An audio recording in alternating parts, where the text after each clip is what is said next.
श्रीशैलेशदयापात्रं दीभक्त्यादिगुणार्णवम् यतीन्द्रप्रवणं वन्दे रम्यजामातरं मुनिं लक्ष्मीनाथसमारम्भां नाथयामुनमध्यमाम् अस्मदाचार्यपर्यन्तां वन्दे गुरुपरम्पराम् यो नित्यमच्युतपदाम्बुजयुग्मरुग्मव्यामोहतस्ततितराणि तृणाय मेने अस्मद्गुरोर्भगवतोऽस्य दयैकसिन्धोः रामानुजस्य चरणौ शरणं प्रपद्ये माता पिता युवतयस्तनया विभूतिः सर्वं यतेव नियमेन मधन्वयानाम् आद्यस्य न कुलपतेर्वकुलाभिरामं श्रीमत्तदङ्घ्रियुगलं प्रणमामि मूर्ध्ना भूतं शनश्च महदाह्वय भट्टनाद श्रीभक्तिसारकुलशेखर योगिवाहान् भक्ताङ्घ्रिरेणु परकाल यतीन्द्रमिश्रान् श्रीमत्पराङ्कुशमुनिं प्रणतोऽस्मि नित्यं कलिध्वंसि दयापात्रं पश्चात् सुन्तरसंहितम् अज्ञातज्ञापकं पुंसाम् अस्मद्देशिकमाश्रये शटारिमुखनिःसृतद्रविडवेदनिर्वाहकं स्वभक्तजनरक्षणक्षणकृपात्तसत्वीक्षणं स्वसूक्तिरचनोज्ज्वलद्गुरुपरम्परा वैभवं यतीन्द्रपदशेखरं तम् अपराङ्घरम्यं भजे तुलाशतभिषग्जातं श्रीलोकार्यपदाश्रितं ஞானாதிபூஷணம் வந்தே பశ్చాத் சுந்தரதேசிகம். அந்தமிழால் நற்கலைகள் ஆய்ந்துரைத்த ஆழ்வார்கள் என்று மணவாள மாமுனிகள் கொண்டாடுமா போலே திராவிட வேதம்னு கொண்டாடப்படக்கூடிய அருளி செயல்கள் திவ்ய பிரபந்தங்களையெல்லாம் ஆழ்வார்கள் அருளி செய்தார்கள். அந்த அருளி செயல்கள் இருப்பதினாலேதான் எம்பெருமானுடைய ஸ்வரூபம் என்ன, ரூபம் என்ன, அவருடைய குணங்கள் என்ன, அவருடைய சேட்டித்தங்கள் விளையாடல்கள் என்ன என்பதை நாம் தெளிவாக அறிகிறோம்.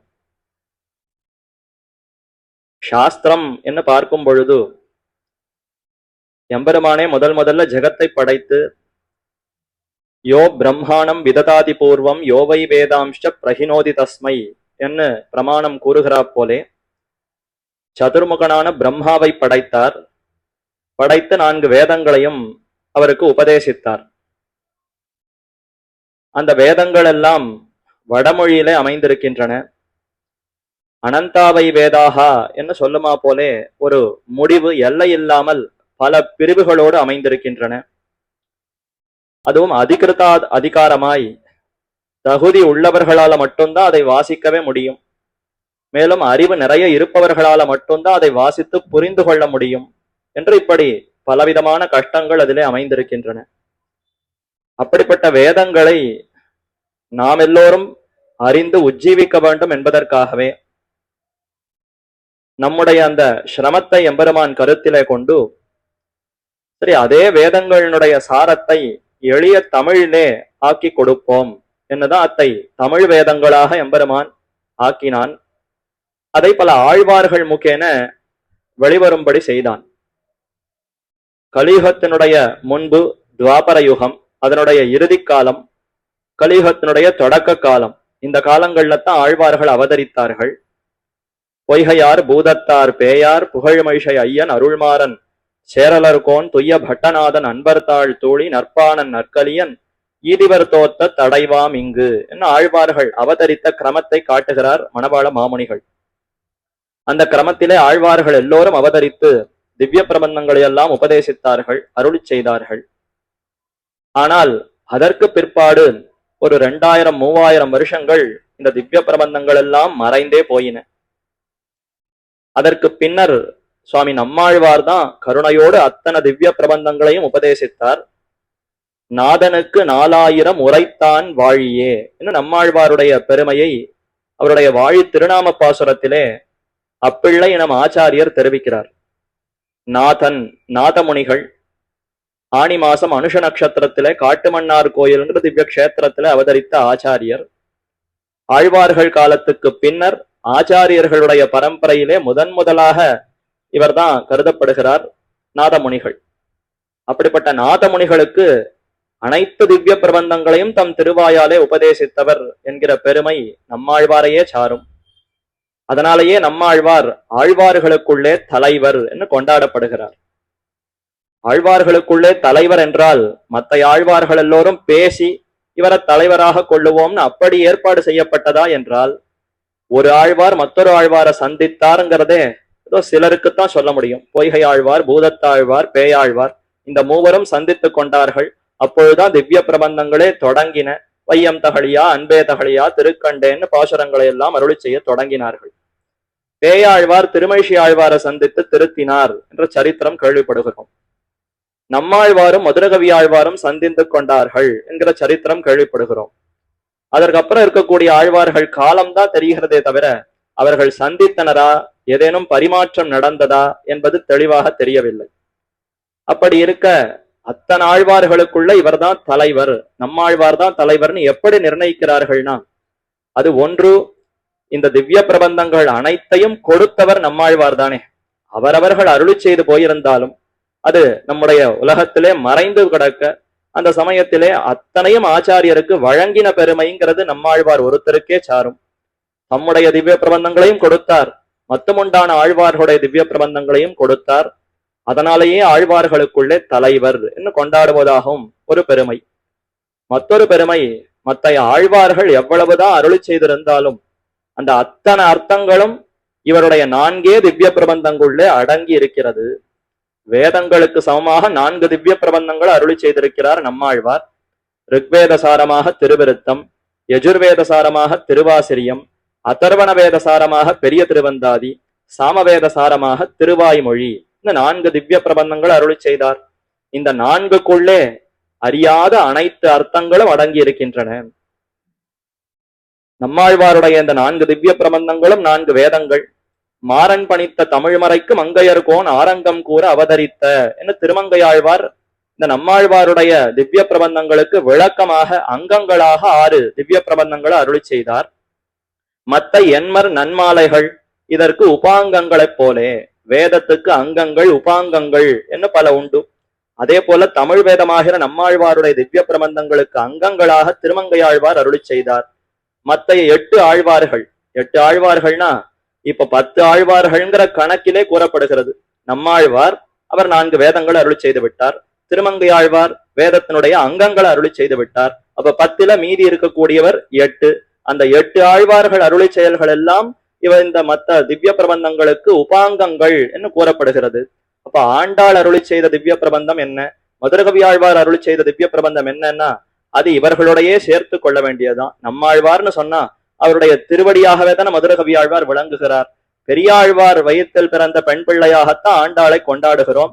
விட்டு சித்தர் தங்கள் கோதை, பட்டர்பிரான் கோதை என்னை தன்னை தனியாகவே அவள் பார்க்காததினாலே, ஆச்சாரிய அபிமான நிஷ்டையில ஒதுங்கினதுனாலே பெரியாழ்வாருடைய பாசுரங்களை எண்ணும் பொழுதே ஆண்டாள் நாச்சியாருடைய பாசுரத்தையும் சேர்த்து கொள்ள வேண்டும். நம்மாழ்வாருடைய திவ்ய பிரபந்தங்களாகிற வேதங்கள்னு கூறும் போதே அதிலேயே மதுரகவி ஆழ்வாருடைய அந்த கண்ணினன் சிறுத்தாம்புங்கிற திவ்ய பிரபந்தத்தையும் சேர்க்க வேண்டும். ஆக மீதி இருக்கக்கூடிய எண்மர் நன்மாலைகள் இதற்கு உபாங்கங்கள் என்னத்தை நம்பிள்ளை முதலான ஆச்சாரியர்கள் எல்லாம் அருளி செய்ய, அதை அழகிய மணவாள பெருமாள் நாயனார் ஆச்சாரிய ஹிருதயத்தில சூத்திரமாகவே அமைத்து காட்டினார். ஆக இப்படியெல்லாம் பெருமை கொண்டிருக்கக்கூடிய சுவாமி நம்மாழ்வார் அவருடைய திருநக்ஷத்திர மகோத்சவத்தை 2 தினங்களுக்கு முன்பாகத்தான் நாமும் கொண்டாடினோம். உண்டோ வைகாசி விசாகத்து கொப்பொரு நாள், உண்டோ ஷடகோப்பர் கொப்பொருவர், உண்டோ திருவாய்மொழிக்கு ஒப்பு தென் குறுகைக்குண்டோ ஒரு பார் தனில் ஒக்குமூர். இப்படிப்பட்ட வைபவம் கொண்டிருக்கக்கூடிய நம்மாழ்வாருக்கு சமமாக மற்றொரு ஆழ்வார் தான் உண்டா? அவர் அவதரித்த அந்த உயர்ந்த வைகாசி விசாக நட்சத்திரக்கு சமமாக மற்றொரு நட்சத்திரம் உண்டா? அவர் அவதரித்த இடமாக திருக்குறுகூர் அமைந்திருக்க அதற்கு சமமாக மற்றொரு க்ஷேத்திரம் உண்டா? அவர் அருளி செய்த திருவாய்மொழி 4 திவ்ய பிரபந்தங்களுக்குள்ளேயும் திருவாய்மொழிக்கு சமமாக மற்றொரு திவ்ய பிரபந்தம் உண்டா என்ன ஆச்சரியப்படுகிறார்கள் ஆச்சாரியர்கள் அத்தனை பேரும். அத்தகு பெருமை கொண்டிருக்கக்கூடியவராய் பிரபன்னஜன கூட்டஸ்தர் சரணாகதி என்று அந்த சரணாகதியில ஊற்றம் கொண்டிருக்கக்கூடிய அனைவர்களும் பிரபன்னர்கள். பிரபத்தி சரணாகதி அதிலே இழிந்தவர்கள் நாம் எல்லோரும் ஸ்ரீ வைஷ்ணவர்கள். நமக்கெல்லாம் குலநாதனாய் நம்மை வழி நடத்துபவராய் நமக்கும் தலைவராக இவ்வாழ்வார் அமைந்திருக்கிறார். மற்ற ஆழ்வார்களுக்கு தலைவராக இருக்கட்டும், நம் அத்தனை பேரும் சாதாரண பாமர ஜனங்களான நமக்கும் வழிகாட்டணுமே. அப்படி வழிகாட்டுவதற்காகவே நம்மாழ்வார் அவதரித்தார். இவருடைய பிரபாவத்தை சங்க தமிழர்களே கொண்டாடுகிறார்கள். சேமம் குருகையோ செய்ய திருப்பார்கடலோ நாமம் பராங்குஷனோ நாரணமோ. இவருக்கு என்ன திருநாமம்னு தெரியலையே. இவருடைய கழுத்தில் அணிந்திருக்கக்கூடிய தாமம் துளவமோ வகுளமோ, தோள் 2 4 உளவோ பெருமான் உனக்கு என்ன சங்க தமிழர்கள் எல்லோரும் கூடி இவ்வாழ்வாருடைய பிரபாவத்தை தெரிவிக்கிறார்கள். இவர் யாருன்னு தெரியலையே, பெருமானே இப்படி அவதரித்திருக்கிறாரா, இல்ல ஒரு ஜீவாத்மா தான் இப்படி ஆழ்வாராக பிறந்திருக்கிறாரா? சேமம் குருகையோ செய்ய திருப்பார்கடலோ, திருப்பார்கடல் இவருடைய இருப்பிடமா, இல்ல திருக்குறுகைங்கிற இந்த க்ஷேத்திரம் இவருடைய இருப்பிடமா? இவரை நேர பார்க்கும்போது குறுகையில எழுந்தருள் இருக்கிறார். ஆனா இவருடைய தேஜஸ் பிரபாவம் குணங்களை பார்த்தால் இவர் அங்கிருந்து வந்தவராகத்தான் இருக்க வேண்டும். திருப்பார்கடலாக இருக்கலாமோ என்று சங்கிக்கிறார்கள். இவரை பார்க்கும்பொழுது சந்தேகம்தான் ஏற்படுகிறதே தவிர எதையும் நிர்ணயிக்கவே முடியவில்லைன்னு அத்தகு பிரபாவம் குணங்கள் இவரிடத்துல இருக்கிறது. அதே போல நாமம் இவருக்கு பராங்குஷனோ நாரணனோ, நாரணன்னு திருநாமமா இல்ல பராங்குஷன்னு திருநாமமான்னு தெரியலையே. தாமம் வகுளமோ துளவமோ, கழுத்தில் அணிந்திருக்கக்கூடிய மாலை திருத்துழாய் மாலையா அல்லது வகுள புஷ்பம் மகிழம்பூ மாலையை சாத்தி கொண்டிருக்கிறாரா? தோளும் இரண்டும் 4 முழவோ பெருமான் உனக்கு, 2 தோள்களோடு தான் இருக்கிறாரா இல்ல 4 திருத்தோளோடு சேவை சாதிக்கிறாரா? இந்த பிரபாவத்தை எப்படி சொல்லுவதுன்னு தெரியவில்லையேன்னு சங்கிக்கிறார்கள். அத்ரி ஜமதக்னி பங்கிரத வசு நந்தசூனு யுகவர்ண கிரமாவதாரமோ என்ன பெருமான் ஒவ்வொரு யுகத்துல ஒவ்வொரு விதமாக அவதரிக்க, அப்பேற்பட்ட எம்பெருமானே கலியுகத்தினுடைய தொடக்கத்திலே நமக்காக இப்படி வைகாசி விசாகத்திலே நம்மாழ்வாராக அவதரித்தாரோ என்று உயர்ந்தவர்கள் எல்லாரும் சங்கிக்கிறார்கள். அத்தகு பெருமை இவருக்கு அமைந்திருக்கிறது. மேலும் இப்படிப்பட்ட ஆழ்வார் நமக்கு இந்த அருளை செயலை கொடுக்கவில்லை என்றால் இந்த உற்சவங்கள் எல்லாம் என்னாகி இருக்கும்னு கம்பநாட்டாழ்வார் அவரே ஒரு பாசுரத்துல தெரிவிக்கிறார். அவர் என்ன இந்த பெரிய இந்த விழாக்கள் எல்லாம் என்ன ஆகி இருக்கும்? அந்தமிலாமரை 1000 தாழ்ந்த வரும் பொருளை செந்தமிழாக திருத்திலனேல் நிலத்தேவர்களும் தந்தம் விழாவும் அழகும் என்னாம். இந்த ஊர்ல இருக்கக்கூடிய பெரியவர்கள், ஆழ்வார்கள், ஆச்சாரியர்கள் இவர்கள் எல்லாம் எப்படி இந்த உற்சவத்தை கொண்டாடுவார்கள்னு தெரியலையே. ஆகமப்படி கோவில்ல நிறைய உற்சவம் பண்ண வேண்டும்னு கூறியிருக்கிறது வாஸ்தவம் தான். ஆனா அந்த திருவிழாவுக்கு அலங்காரமாக அதனுடைய பெருமையை பறைசாற்றும் விதமாக இருப்பதே அருளை செயல் சேவா காலம் தானே. அது இல்லாமல் இந்த கோவில் உற்சவங்கள் எல்லாம் எப்படி பரிமளிக்கும், அது எப்படி பிரகாசிக்கும், எப்படி அதனுடைய பெருமை தெரியும்? ஏன் அப்படி என்ன ஆயிருக்கிறதுன்னா, அந்தமிலா மறை 1000, ஒரு முடிவே இல்லாத 1000 சாக்கைகள் கொண்டிருக்கக்கூடிய வேதங்கள், அதுல இருக்கக்கூடிய ஆழ்ந்த அரும் பொருள், அதுல உள்ளே அமிழ்ந்து கிடக்கக்கூடிய ரொம்ப உயர்ந்த ரத்னமா இருக்கக்கூடிய அர்த்தங்களை எல்லாம் செந்தமிழாக திருத்திலனேல் இனிமையான தெளிவான தமிழிலே நமக்காக பாசுரங்களாக கொடுத்து போனார்கள். அப்படிப்பட்ட திருந்திலனேல் நிலத்தேவர்களும் தந்தம் விழாவும், ஆச்சாரியர்களும் அதே போல கோவில்ல நடக்கக்கூடிய உற்சவமும் என்னாம் தமிழார் கவியின் பந்தம் விழா ஒழுகும் குருகூர் வந்த பண்ணவனே. திருக்குருகூர்ல வந்த அழகான இனிமையான பண் இசை, அதையே கொண்டு பாசுரங்களை பாடி அருளை செய்திருக்கக்கூடிய நம்மாழ்வார் அவருக்கு இருக்கக்கூடிய பெருமையை எப்படி தெரிவிப்பது என்று தெரிவிக்கிறார்கள். இன்னைக்கும் ஆழ்வார் திருவரநீர் அந்த திவ்ய கஷேத்திரத்துல ஆச்சரியமா 10 நாள்கள் வைகாசி விசாக உற்சவம்ங்கிறது சிறப்பாக நடைபெறுகிறது. இப்ப நாம குரு பரம்பரா பிரபாவத்தை அனுபவித்துக் கொண்டு வருகிறோம். அதுல இதற்கு முன்னாக திருமங்கையாழ்வாருடைய பிரபாவம் வரைக்கும் அனுபவித்தோம். அவருக்கு ஒரு பக்கம் பெருமைன்னு என்ன பார்த்தோம்? 86 திவ்ய தேசங்களுக்கு சென்று போய் அந்தந்த அர்ச்சாவதாரத்தை அனுபவித்து பாசுரங்களை பாடியிருக்கிறார்ங்கிறது அவருக்கு பெருமை.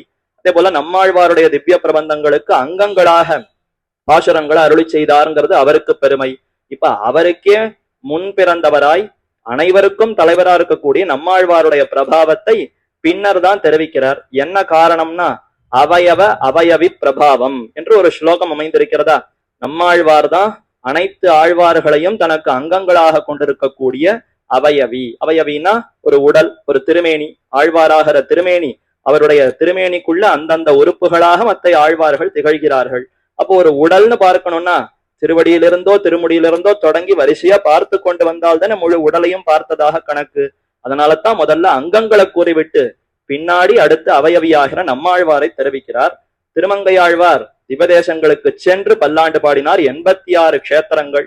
ஆனால் நம்மாழ்வார் எங்கும் நகராமல் தான் இருந்த இடத்திலேயே அத்தனை எம்பெருமான்களும் வந்து சேவை சாதிக்க பாசுரங்களை அருளி செய்தார்.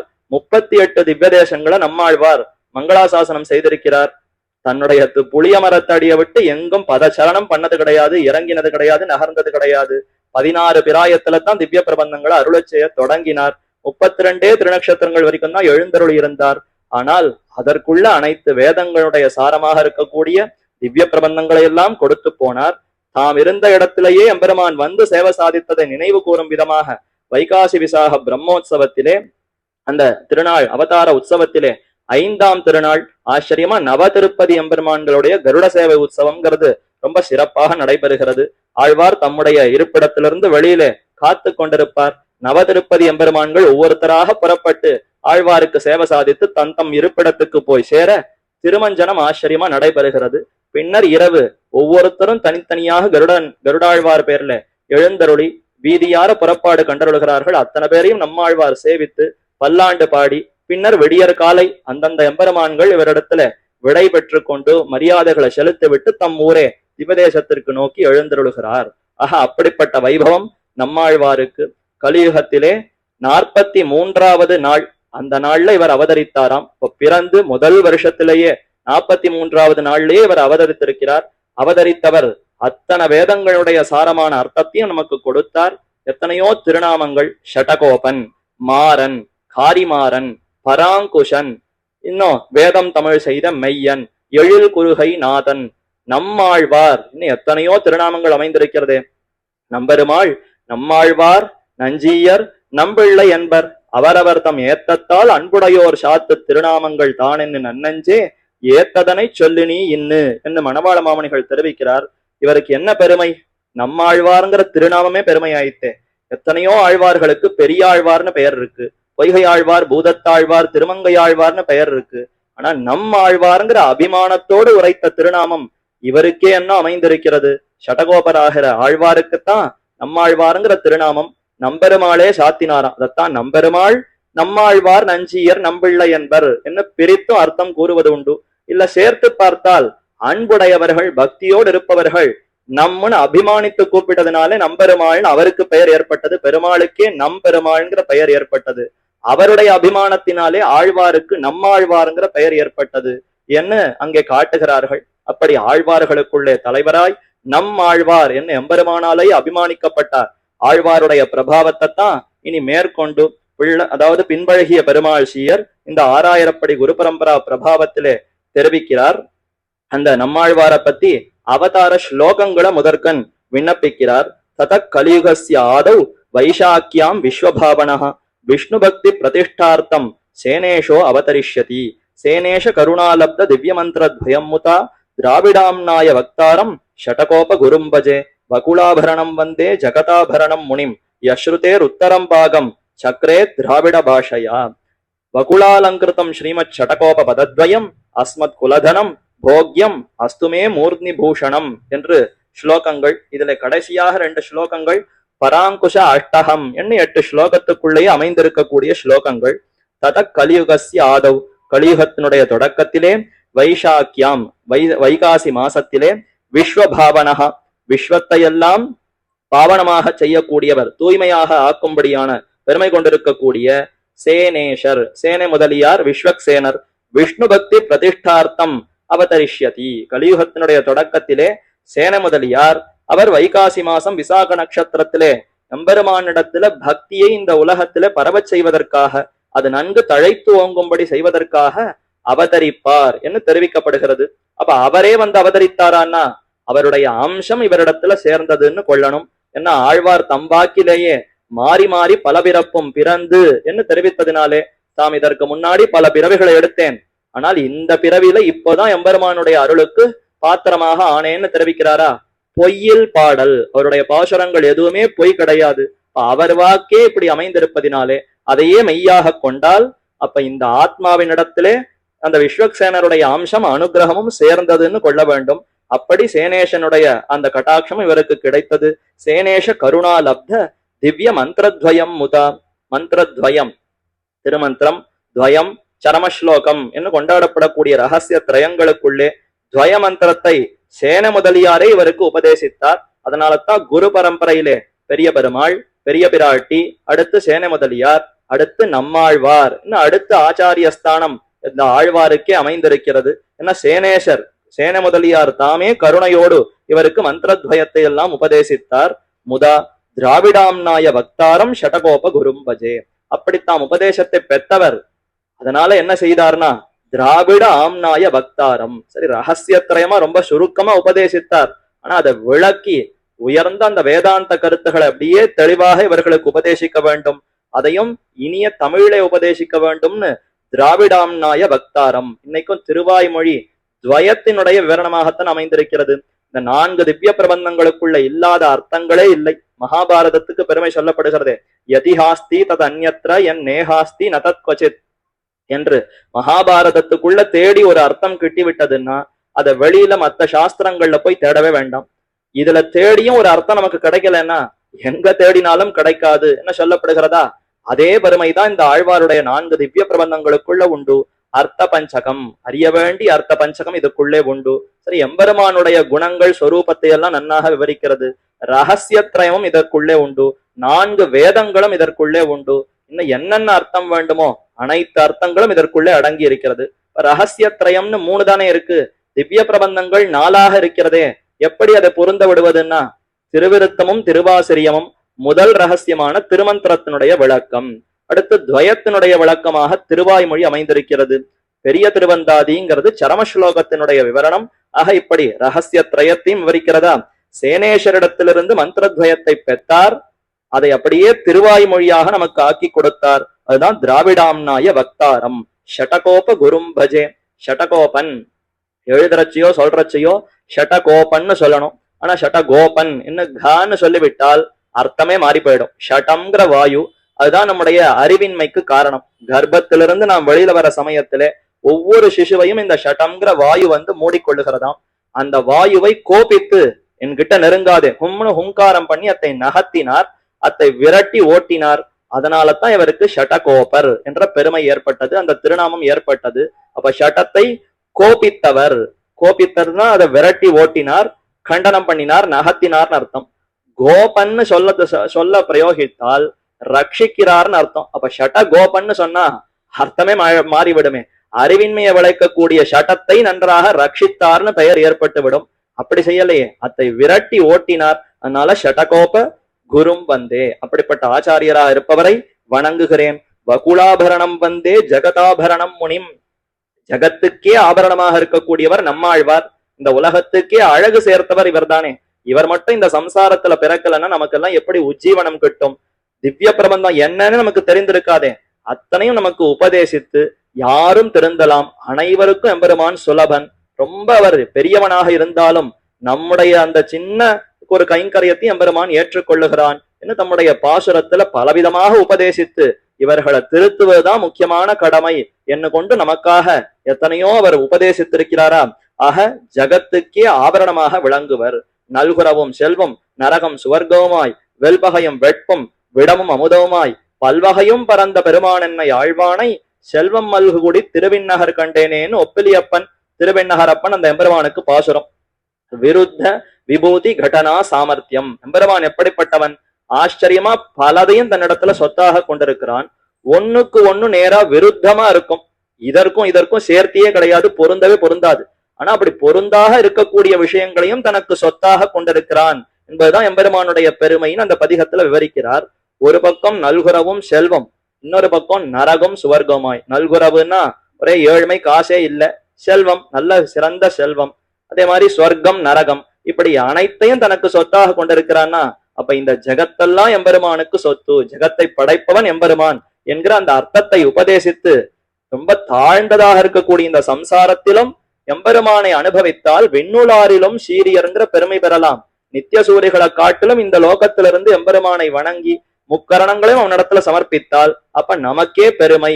இந்த லோகத்துல இருக்கக்கூடிய அடியவர்களுக்கே இன்னும் பெருமை அதிகம் என்னெல்லாம் விளக்கி, ஆகையினாலே இந்த சம்சாரத்துக்கே அழகு சேர்த்தவர். அதுதான் ஜெகத் ஆபரணம் முனிம். வகுலாபரணம் வந்தே. ஜகத்துக்கு அவர் ஆபரணமாக இருக்கிறார். அவர் திருக்கழுத்துல எது ஆபரணமாக விளங்குகிறதுன்னா அது மகிழம்பூ மாலை, வகுல புஷ்பம். அதுதான் மகிழம்பூ. அதால ஆகன சரம் மாலைகளை ஆழ்வார் சாத்தி கொண்டிருக்கிறார். இந்த வகுல புஷ்பம்ங்கிறது தாயாருக்கு மிகவும் பிடித்த புஷ்பமாம். அந்த பிராட்டி தான் கழுத்துல சாத்தி கொண்டிருக்கிறத இந்த நம்மாழ்வாருக்கு சாத்தி இதை எப்போதும் இவர் சாத்தி கொண்டிருக்கட்டும், இதனாலேயே இவர் சிறந்து விளங்குவார் என்று அனுகிரகித்தாராம். அன்றிலிருந்துதான் நம்மாழ்வாருக்கு எப்பொழுதும் வகுல மாலை என்கிறது அவருக்கு பிரசித்தமாக ஏற்பட்டது. ஆக வகுலாபரணம் வந்தே ஜெகதாபரணம் முனிம் யஸ்ருதேர் உத்தரம் பாகம் சக்கரே திராவிட பாஷையா. அப்படிப்பட்டவர். ஸ்ருதியினுடைய உத்தரம் பாகம் வேதம், ஸ்ருதி. அதனுடைய உத்தரம் பாகம்னா உபனிஷத்து. ஸ்ருதியினுடைய முடிவான பகுதி தானே உபனிஷத்து. அந்த வேதாந்தங்களை எல்லாம் திராவிட பாஷையா சக்கரே தமிழ் மொழியிலே இனிமையாக தெளிவாக அந்த அர்த்தங்களை எல்லாம் உபதேசித்தார். வகுளாலங்கிருதம் ஸ்ரீமத் சடகோப பதத்வயம். ஸ்ரீமத் சடகோபர் உயர்ந்த செல்வம் கொண்டிருக்கிறார், சிறந்த ஞானம், ஒப்பற்ற பக்தி, நிகரற்ற கைங்கரியம், இதுதான் அவருக்கு செல்வம். ஓஹோன்னு நல்ல ஞானம், எம்பெருமான பத்தின தெளிவான ஞானம், அடுத்து அந்த ஞானத்திற்கு ஏற்ப கரைந்து உருகக்கூடிய பக்தி, அதற்கேற்றாற் போல கைங்கரியத்துல ஆசை. என்னதான் ஒரு புளிய மரத்து அடியிலேயே இருந்து நகரவில்லை என்றாலும் ஒழிவில் காலமெல்லாம் உடனாய் மண்ணி வழிவிலா அடிமை செய்ய வேண்டும் நாம் என்ன எவ்வளவு பாரித்தார். ஆழியும் சங்கம் சுமப்பார் தாம் ஆளுமாளார். அந்த எம்பெருமானுக்கு பின்னாடியே பின்தொடர்ந்து சங்க சக்கரங்களை தூக்கி கொண்டு போகக்கூடிய கைங்கரியத்தையாவது நான் செய்ய வேண்டும் என்னெல்லாம் பாரித்தாரே, அந்த பாரிப்பு நமக்கு வேண்டும்ங்கிறத உணர்த்தினவரே இவர் தானே. ஆகையினாலே சிறந்த கைங்கரிய செல்வம் கொண்டிருக்கிறார். இப்படிப்பட்ட செல்வத்தோடு திகழக்கூடியவர். அவருடைய 2 திருவடி தாமரைகள் வகுளால் அங்கிருதம், மகிழ்மாலையாலே அலங்கரிக்கப்பட்டிருக்கக்கூடிய திருவடிகள்னு அர்த்தம் கொள்ளலாம். இல்ல மகிழம்பூ மாலையை சாத்தி கொண்டிருக்கிற நம்மாழ்வாருடைய 2 திருவடிகள்னு கொள்ளலாம். நம்மாழ்வார் திருவடியிலையும் மகிழம்பூ இருக்கிறது, இல்ல அவருடைய திருக்கழுத்துல மகிழம்பூ அது அலங்கரிக்கப்பட்டிருக்கிறது. அஸ்மத் குலகணம் போக்யம், அப்படிப்பட்டவர் தான் நம்முடைய குலத்துக்கு செல்வமாக தனமாக இருக்கிறார். போக்யம், சாதாரணமா செல்வம் போக்கியமா இருக்குமா? காசு பணம் நிறைய சம்பாதிச்சால் அதுவே நமக்கு இனிமையை கொடுக்குமான்னு கொடுக்காதே. அதை செலவழித்து இனியமான வஸ்துக்களை வாங்கி அனுபவித்தால் தான் இனிமை வரும். ஆனால் இவர் எப்படிப்பட்டவர்னா, இவரே செல்வம், இவரே அனுபவத்திற்கு போக்கியமாகவும் இருக்கிறார். அதுதான் இந்த வைதிக விஷயத்துல, எம்பெருமான் விஷயத்துல அனைத்தும் இப்படி உயர்ந்ததாக இருக்கிறது.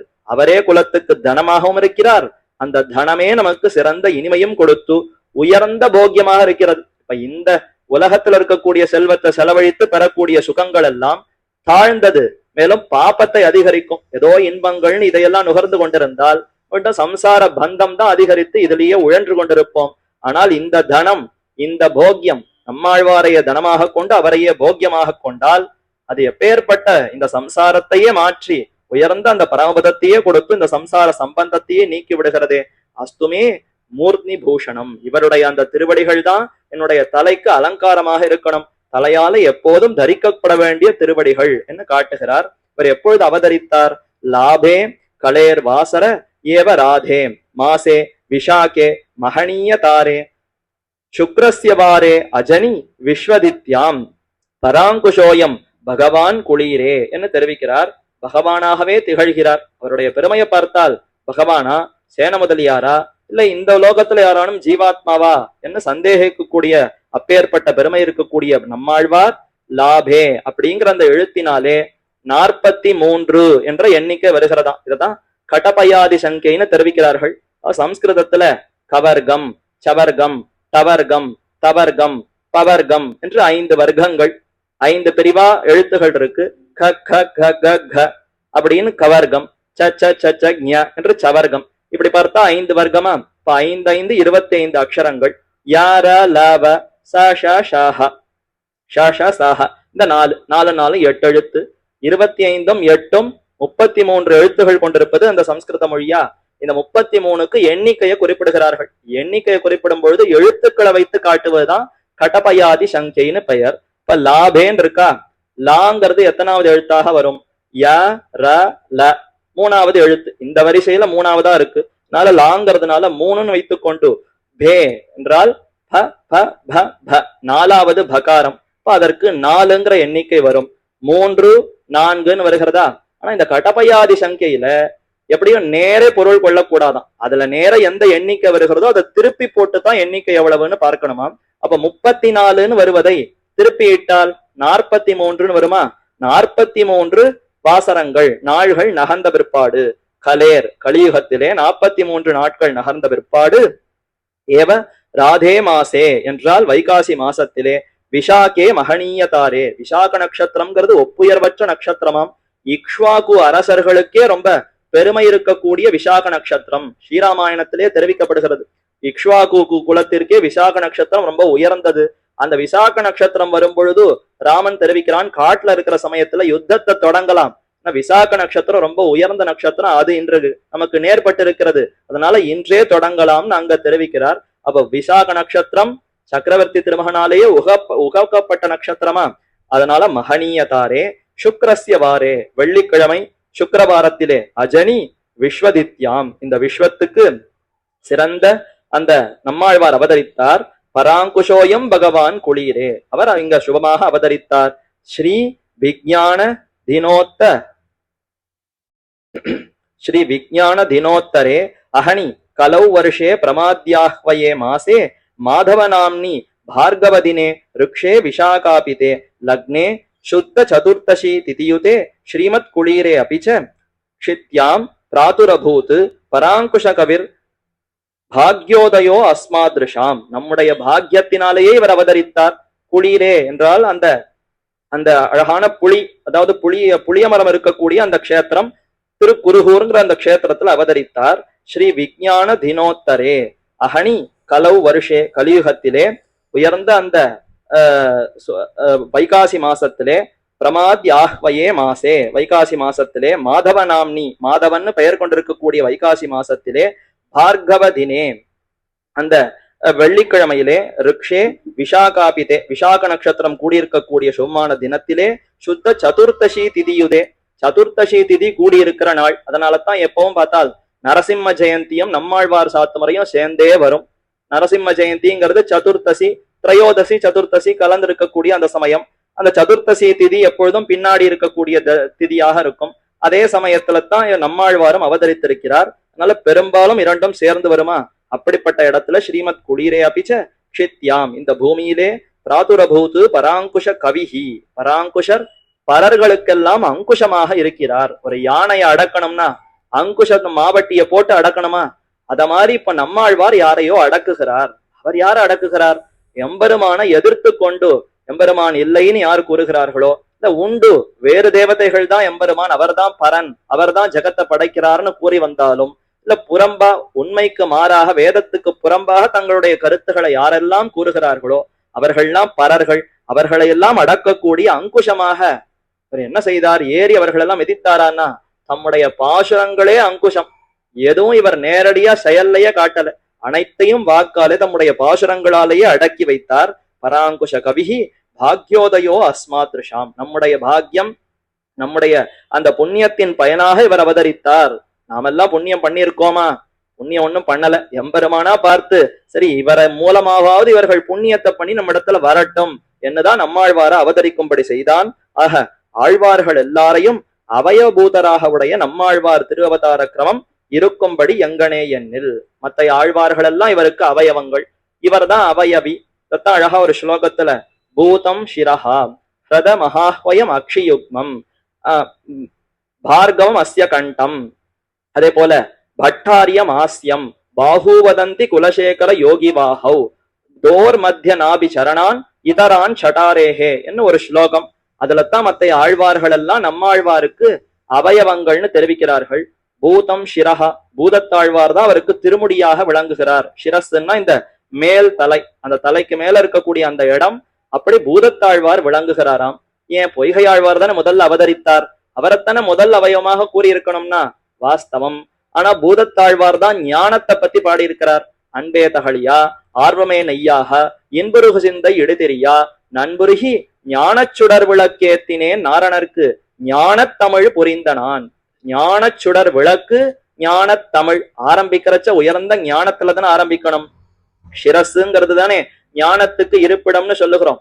ஆத்மாதான் ஞானத்துக்கு இருப்பிடம் வாஸ்தவம்.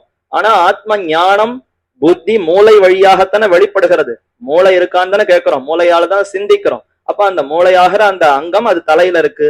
அதனால அந்த தலையாகவே பூதத்தாழ்வார குறிக்கிறார்கள். இப்ப நம்மாழ்வாருடைய சிரசு பூதத்தாழ்வார். ஹிரத மகாஹ்வயம் அக்ஷயுக்மம், இரண்டு திருக்கண்களாக பொய்கையாழ்வாரும் பேயாழ்வாரும் விளங்குகிறார்களாம். இருவருமே கண்ணாலே பார்த்தனரே. வையம் தகழியா வார்கடலே நெய்யாக வெய்யகதிரோன் விளக்காகன்னு கண்ணால பார்க்கக்கூடிய சமுத்திரம் என்ன, சூரியன் என்ன, இப்பேற்பட்ட ஜெகத்து, நிலம், ஆகாசம், பூமி, இந்த பஞ்சபூதங்களோடு கூடியிருக்கக்கூடிய ஜெகத்தெல்லாம் பரமாத்மாவினுடைய சொத்து. செய்ய சுடர் ஆழியான் அடிக்கே சூட்டினேன் சொல்மாலை இடராழி நீங்குகவே என்ன இந்த ஜெகத்தனைத்தும் எம்பெருமானுடைய சொத்துன்னு கண்ணால பார்க்கக்கூடிய வஸ்துக்களை எல்லாம் நிரூபித்தவர் பொய்கை ஆழ்வாரா? அவரையே ஒரு திருக்கண்ணாக கொண்டிருக்கிறார் நம்மாழ்வார். அந்த செல்வத்தை எல்லாம் உடைய எம்பெருமானையே சாட்சாத்கரித்து திருக்கண்டேன் பொன்மேனி கண்டேன் திகழுமருக்கன் அணிநிறமும் கண்டேன் செருக்கிளரும் பொன்னாழி கண்டேன் புரிசங்கம் கை கண்டேன் என் ஆழி வண்ணன் பாலின்னு அந்த எம்பெருமான சேவித்து அனுபவித்ததினாலே பேயாழ்வாரை மற்றொரு திருக்கண்ணாக கொண்டிருக்கிறார். இவர்கள் ரெண்டு பேரும் ரெண்டு திருக்கண்கள். பட்டாரியம் ஆஸ்யம், ஆஸ்யம்னு சொன்னா முகம்னு அர்த்தம். முகம்ங்கிறதுக்கு சம்ஸ்கிருதத்துல வாய்னு ஒரு அர்த்தம் உண்டு. ஆஸ்யம்னு சொன்னால் அப்ப ஆழ்வாருடைய திருவாய். அந்த திருவாயாக பெரியாழ்வாரே விளங்குகிறாராம். நம்மாழ்வார் பல்லாண்டு பல்லாண்டுன்னு பாட வேண்டும்னு ஆசைப்பட்டார்னா அந்த பல்லாண்ட பாடி கொடுத்தவரே பெரியாழ்வார் தானே. திருப்பல்லாண்டு நம்முடைய வாய்க்கு எது முக்கிய பயன்? எதையோ பேசுவது பயன் அல்ல. சூழ்ந்திருந்தேத்துவர் பல்லாண்டேன்னு எப்போதும் எம்பெருமானை சூழ்ந்திருந்து போற்றி போற்றின்னு அவருக்கு பல்லாண்டு பாட வேண்டும். அப்படிப்பட்ட பல்லாண்டையே தமக்கு முக்கிய பணியாக செய்த பெரியாழ்வாரை நம்மாழ்வார் தமக்கு திருவாயாக கொண்டிருக்கிறார். பார்கவம் அஸ்ய கண்டம், பார்கவ குலத்தில உதித்தவர் திருமழிசையாழ்வார். உரையில் இடாதவர், எப்போதும் தன்னுடைய அந்த நாக்காக கொண்டு கத்தியை கொண்டு பரத்வத்தை நிரூபித்தாரே.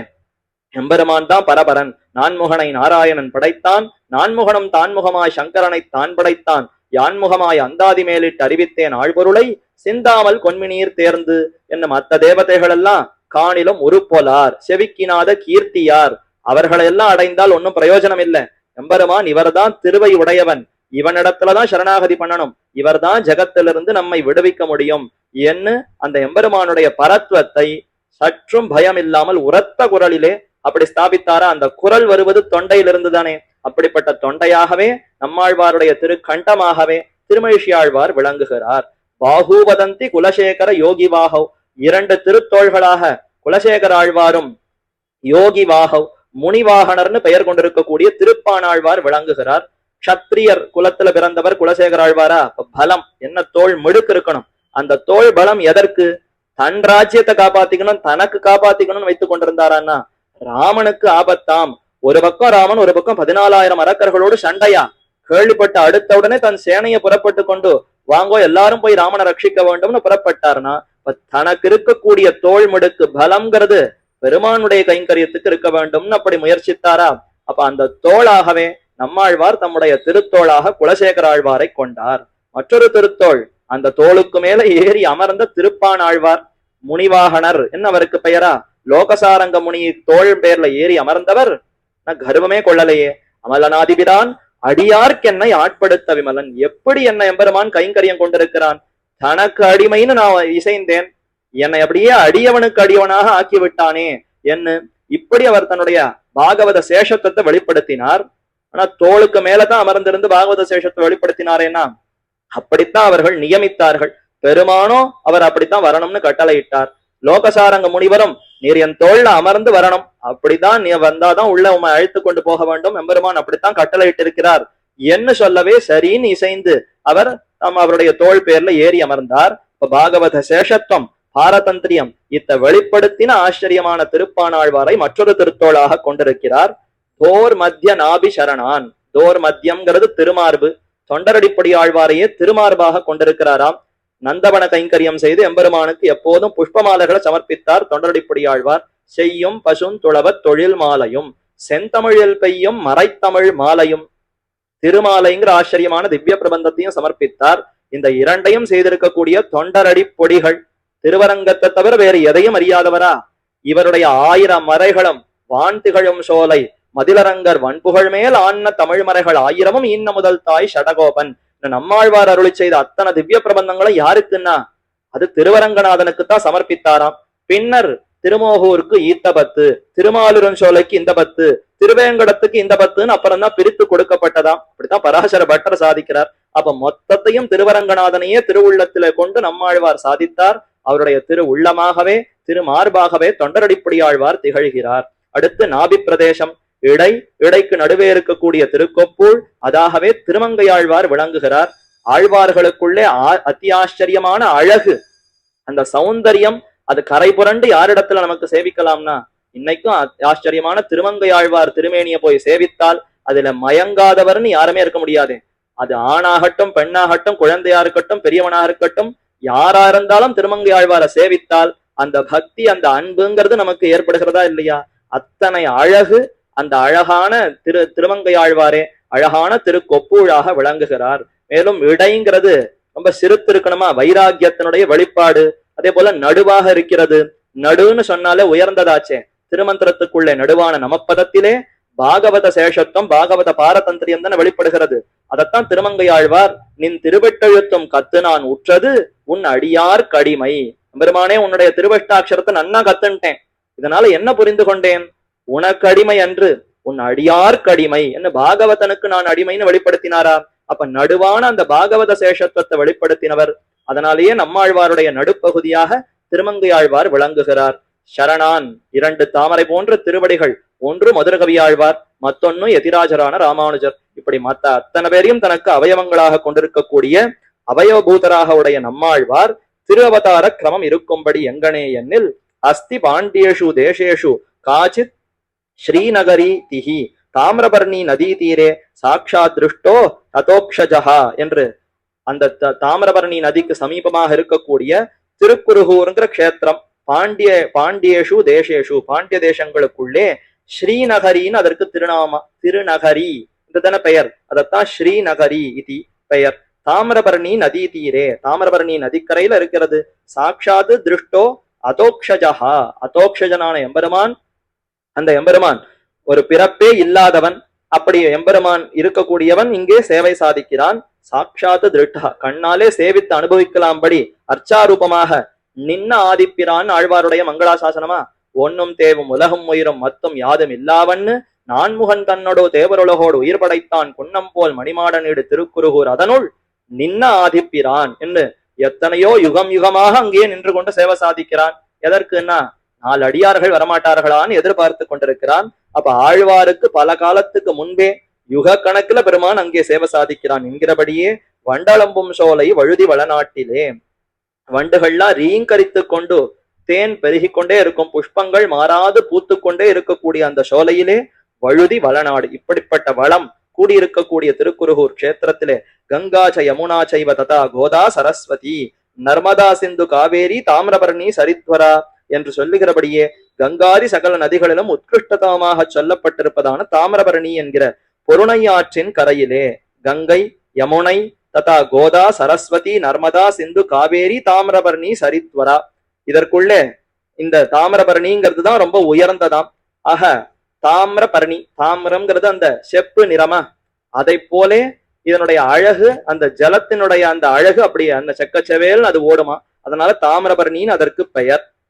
பொருணல் சங்கனி துறை என்ன அதற்கு பெயரிடுகிறார்கள்.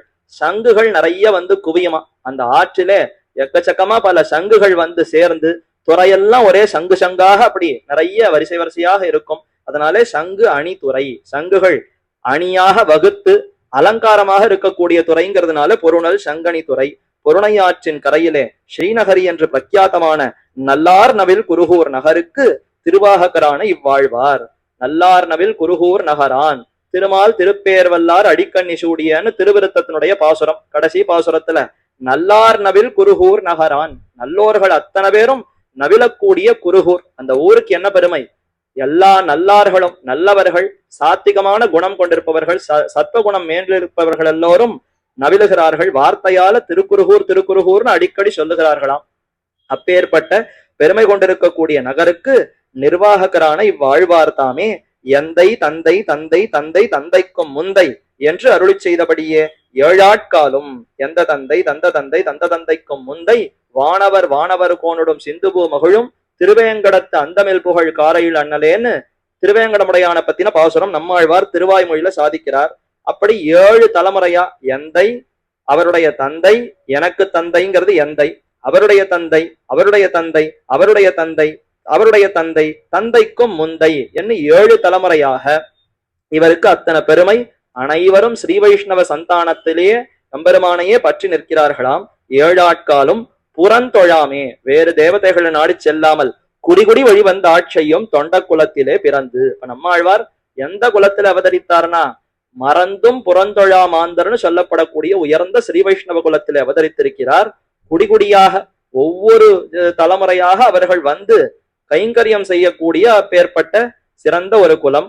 7 ஆட்காலும் பழிப்பிலராய் இருப்பர் எங்கனே எண்ணில். இப்ப அந்த தலைமுறையினுடைய பெயர்களை எல்லாம் தெரிவிக்கிறார். திருவழுதி வளநாடர் என்று ஒருவர் என்ன முதல்ல ஒருத்தர் இருந்தாராம். அவர் பிள்ளை அறந்தாங்கியார், அவர் பிள்ளை சக்கரபாணியார், அவர் பிள்ளை அச்சுதர், அவர் பிள்ளை செந்தாமரை கண்ணர், அவர் பிள்ளை செங்கண்ணர், அவர் பிள்ளை பொற்காரியார், அவர் பிள்ளை காரியார், அவர் பிள்ளை மாறன் என்ற இவர்கள் தாம் என்ன வரிசையா தலைமுறை நமக்கு தெரிந்தவர் காரி உடையநங்கைன்னு 2 பேர் இருந்தார். 2 பேருக்கும் திருக்கல்யாணம் நடந்தது. பின்னர் நம்மாழ்வார் அவதரித்தார். காரி மாறன் என்ன அவருக்கு பெயர் ஏற்பட்டதுன்னு பார்க்கிறோம். ஆனா அவருக்கு முன்னாடி எத்தனை தலைமுறையில எத்தனை பேர் இருந்திருக்கிறார்கள்னு அந்த பெயர் பட்டியலை இங்கு கொடுத்திருக்கிறார். இப்ப காரியார், அவர் பிள்ளை மாறன் என்ற இவர்கள் தாம். இக்கிரமம் தன்னிலே சந்தான பரம்பரையாய் பழைய அடியரான இவர்களுடைய திருவம்சத்திலே பொற்காரியார் என்கிறவர். பொற்காரியார்னு இவருடைய பாட்டனார், நம்மாழ்வாருடைய தகப்பனார் காரி, அவருடைய தகப்பனார் பொற்காரியார். அவரை பத்தி தான் தெரிவிக்கிறார். அந்த திருவம்சத்திலே பொற்காரியார் என்கிறவர் உலகெல்லாம் இந்த கிரமம் தன்னிலே சந்தான பரம்பரையாய் பழைய அடியரான, பழைய அடியர்னா என்ன அர்த்தம்? புதுசா ஏதோ இவர் காலத்துல இவர் தெரிந்து கொண்டு ஸ்ரீ வைஷ்ணவராக ஆகல. முன்கூட்டியே இவர்களுடைய குடும்பம் அனைவரும் பழையரான அடியர்கள். அப்படிப்பட்ட அடியருக்குள்ளே ஒருத்தரான பொற்காரியார் உலகெல்லாம் வாழும்படி தம்முடைய புத்திரரான காரியாருக்கு விவாகம் பண்ணுவிப்பதாக. நம்மாழ்வார் அவதரித்தார்னா அவருக்கு முன்னாடி தகப்பனாருக்கு எப்படி திருக்கல்யாணம் நடந்ததுங்கிற அந்த கட்டத்தை விவரிக்கிறார். பொற்காரியார் தம்முடைய புதல்வரான காரியாருக்கு விவாகம் பண்ணுவிப்பதாக திருவன் பரிசாரத்திலே காரியாரை கொண்டு போய் தாம் சம்பந்தம் செய்கைக்கு யோக்கியராய். திருவன் பரிசாரம் என்ன ஆச்சரியமான க்ஷேத்திரம். திருவாழ் மார்பன் என்ன எம்பெருமான் சேவை சாதிக்கக்கூடிய இடம். திருவாட்டாறு, திருவன் பரிசாரம் இந்த ரெண்டுமே தமிழக எல்லைக்குள்ளே அமைந்திருக்கிறது. என்னதாவது மலைநாடு திவதேசமாக இருந்தாலும் இன்னைக்கும் தமிழகம் அந்த எல்லைக்குள்ளே உட்பட்டதாகத்தான் அந்த 2 க்ஷேத்திரங்கள். அதுல திருவாட்டாறுல ஆதிகேசவ பெருமாள் சயன திருக்கோலம். மலைநாடு திவதேசங்கள்னு பார்த்தா அநேகமா அனைவரும் நின்று கொண்டுதான் இருப்பார்கள். திருவனந்தபுரம், திருவாட்டாறு இந்த 2லும் தான் சயன திருக்கோலம். அதுலயும் எப்படின்னா திருவனந்தபுரம் எம்பெருமானுக்கு கண்ணாடி வைத்தால் கண்ணாடியில எப்படி சேவை சாதிப்பாரோ அதே போலத்தான் ஆதிகேசவ பெருமாள் திருவாட்டாறுல சேவை சாதிக்கிறார். என்ன ஒரே ஒரு வித்தியாசம், இந்த திருவாட்டாறுல இருக்கக்கூடிய எம்பெருமானுக்கு நாபிக் கமலத்துல பிரம்மா கிடையாது.